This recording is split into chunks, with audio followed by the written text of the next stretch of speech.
न पुण्यं न पापं न सौख्यं न दुःखम् न मन्त्रो न तीर्थं न वेदा न यज्ञा अहं भोजनं नैव भोजं न भोक्ता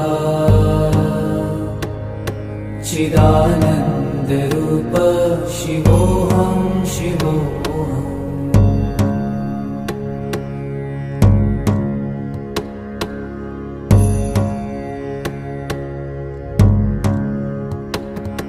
न मृत्युर्न शङ्का न